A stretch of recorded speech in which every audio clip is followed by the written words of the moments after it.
Analizáramos el análisis que habíamos hecho la otra vez, porque nosotros ya tuvimos una primera reunión donde dimos unas valoraciones sobre el contexto internacional. Planteamos una serie de tesis relacionadas con el declive de Estados Unidos, el fortalecimiento de bloques alternativos, de nuevos poderes mundiales, que es un tema muy analizado a nivel internacional y ya tiene años.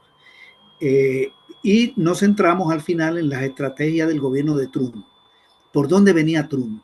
En la lógica de impedir que Estados Unidos siga perdiendo terreno en todos los órdenes, en lo económico, en lo político, en lo militar, para recomponer su hegemonía, que ha perdido hegemonía, aunque sigue siendo el país más poderoso en todos los órdenes, político, militar, económico, tecnológico, ideológico.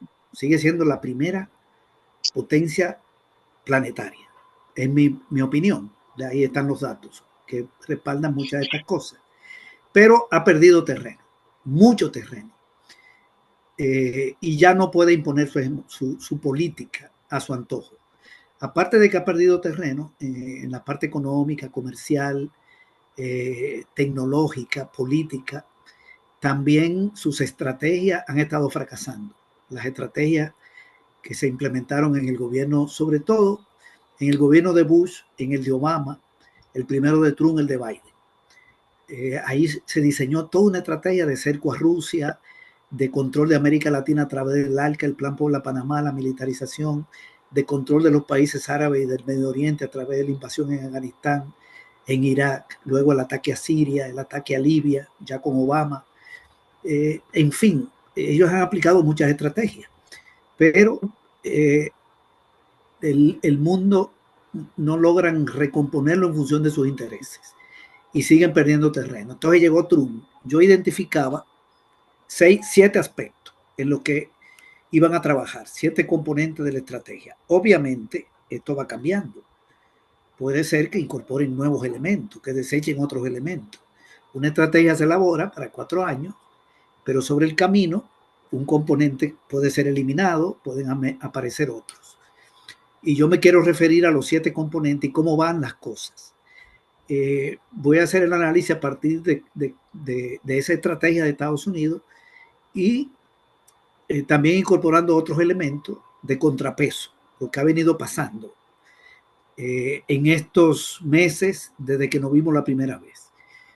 Un primer punto de la estrategia de Estados Unidos con el gobierno de Trump es el control de las rutas comerciales. Nosotros le hicimos mucho énfasis en ese tema, que tiene que ver con el control del Canal de Panamá y con el control del Océano Índico, en todo lo que tiene que ver con la costa de Irán, Pakistán, la India. Ahí esa zona es clave, la zona de Makran, porque por el Índico, ahí por toda esa región donde está también la península arábica, se mueve el 40% del comercio del mundo. Estados Unidos está combatiendo en Yemen, que está ahí. Es un país de Asia y de África al mismo tiempo, ahí en el cuerno de África y en la península. Está combatiendo también en otro país ahí de esa zona, que es Siria. Es importante.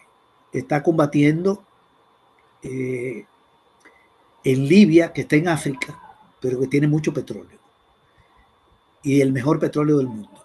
Está combatiendo en Níger, que está en Asia. Está combatiendo en Somalia, que está ahí en Asia. Y está en la guerra de Ucrania y en la guerra de agresión de Israel contra Palestina. Son 7 guerras que le dejó Biden a Trump. Aparte de que están en el conflicto en Colombia. Porque ellos siguen apoyando ahí la lucha contra la guerrilla. Ahí hay una situación compleja. Pero no me quiero referir a Colombia, sino a esta zona.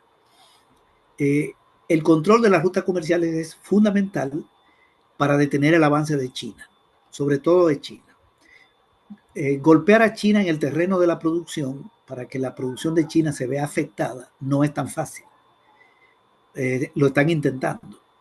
Pero si le controlan las rutas comerciales más importantes del mundo, lo afectan a esa nación. Por ejemplo, si controlaran el canal de Panamá, ahí se mueve el 5% de la mercancía del mundo. China tendría problemas. Es importante, no es lo más importante, pero es importante. Si controlan las costas, los puertos de Sudamérica, de Perú, de Chile, de Ecuador y de Colombia, donde China está moviendo mercancía en una cantidad enorme, la golpean a China por el lado comercial y por lo tanto afectan su producción. Y si controlan el Índico, ni hablar.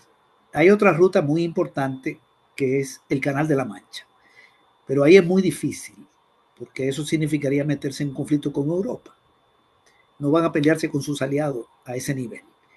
Entonces la guerra está planteada en esta zona, controlar la ruta comercial. ¿Qué ha pasado desde que llegó Trump? Bueno, lograron algunos avances en Centroamérica, con la visita de Marco Rubio a Guatemala, El Salvador y Panamá y Costa Rica. Ellos van a controlar puertos en esta región. Eso está en camino. No es algo que vaya a cambiar el equilibrio mundial, pero algo es algo. Porque Centroamérica no tiene un peso tan grande. En El Salvador, por ejemplo, no hay costa atlántica y el Pacífico es muy chiquito. Ellos quieren un puerto que hay ahí. Guatemala es más grande, también es más grande Costa Rica. No visitó Honduras ni Nicaragua porque ahí no tiene gobiernos que le respondan.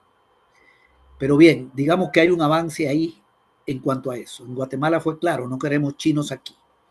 Y en Panamá hay un conflicto, no logran controlar el canal.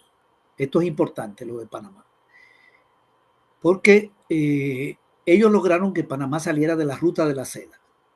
Con la visita de Marco Rubio y la amenaza, incluso militar, salieron de ese proyecto que encabeza China. Ok, no entran en la ruta, pero en lo que tiene que ver con el canal, hay una empresa de Hong Kong que decidió vender 2 puertos que administra ahí, de lo más grande. Y hay un litigio porque China está interesado en comprar. Hong Kong es parte de China, pero hay una situación compleja ahí porque Hong Kong tiene cierta autonomía. El Partido Comunista de China acusó al gobierno de Hong Kong de traidor, pero lo que ha hecho China es decir que no va a permitir que esa empresa de Hong Kong le dé las concesiones de los puertos a la empresa de Estados Unidos que se llama BlackRock, sino que tiene que entrar la Coco Shipping, que es japonesa. Ahí hay una presión importante. No está resuelto el conflicto. Pero lo que está diciendo el gobierno de Estados Unidos es que la presencia de China en los puertos de Cristóbal y Balboa, que son estos dos, es un riesgo inaceptable para la seguridad nacional. Es decir, que el control de esos dos puertos es para Estados Unidos un riesgo para su seguridad, públicamente. Entonces, todavía no hay un desenlace con respecto a este tema de esa ruta comercial, pero es el único lugar donde Estados Unidos, podríamos decir, que muestra un cierto avance. Ellos, el ataque a Irán, por ejemplo, el ataque a Irán y su fracaso en Irán, le dificulta controlar esa región del Macrán.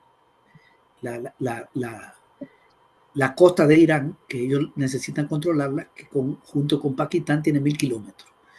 Nosotros decíamos la otra vez que de ahí se están sacando, hay inversiones en gasoducto y carretera que van de Irán a la India, pasando por Pakistán y hacia el mar Caspio y llegan a Turquía para la conexión con Europa.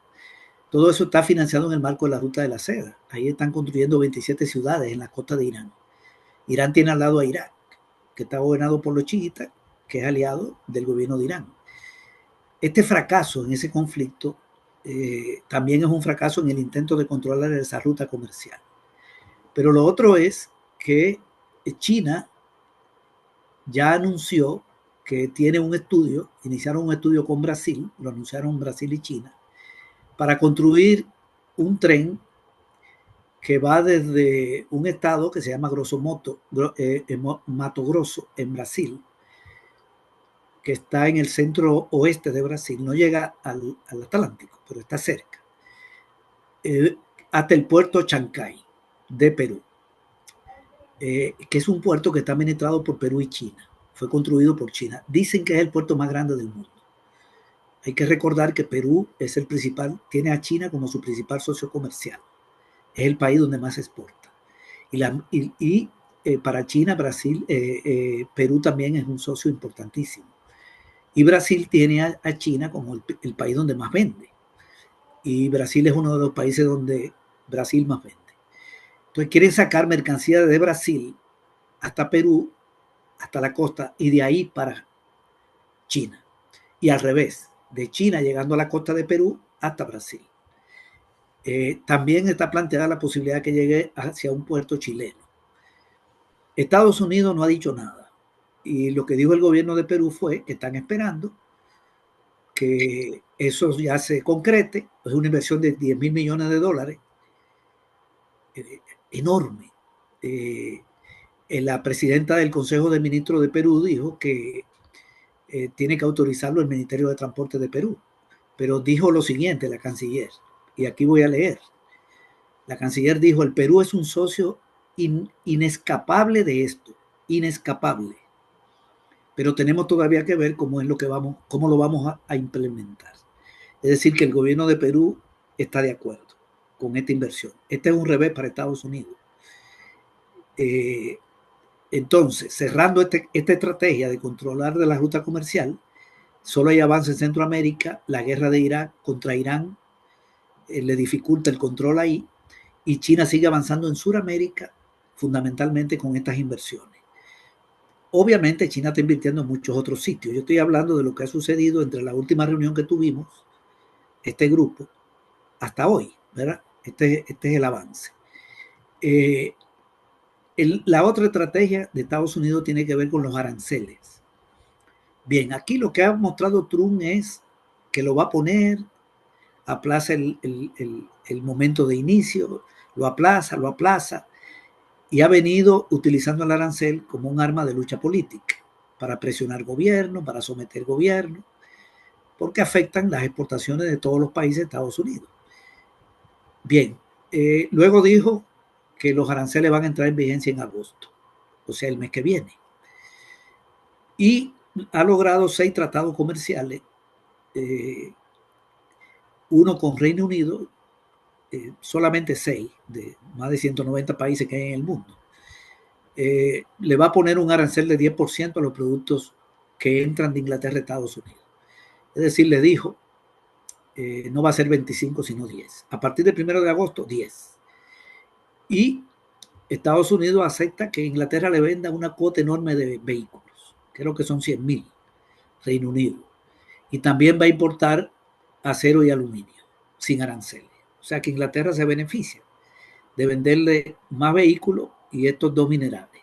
Pero Inglaterra no tiene la reserva más grande, ni de acero ni de aluminio. Esas reservas están en China, en Canadá, fundamentalmente, y en Brasil. Reino Unido también le va a vender carne bovina a Estados Unidos por 13.000 toneladas. Y también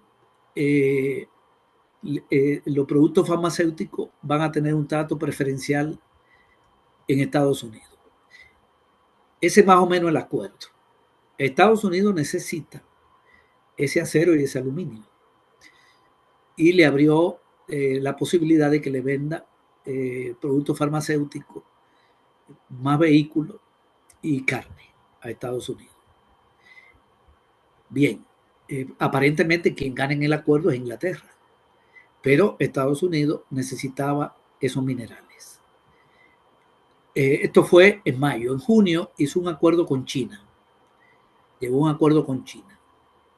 Le dijo a China, los aranceles ya no van a ser 145% sobre el valor del producto, sino 53.6%. Y China le dijo, bueno, yo no te voy a cobrar 135, sino 10. Ok. Es un proyecto como piloto de 90 días. En agosto tienen que reiniciar la negociación y firmar un acuerdo que sea, digamos, más duradero. Lo otro es que Estados Unidos, China se comprometió a venderle tierras raras a Estados Unidos. Imágenes minerales que son como esenciales para fabricar automóviles y semiconductores.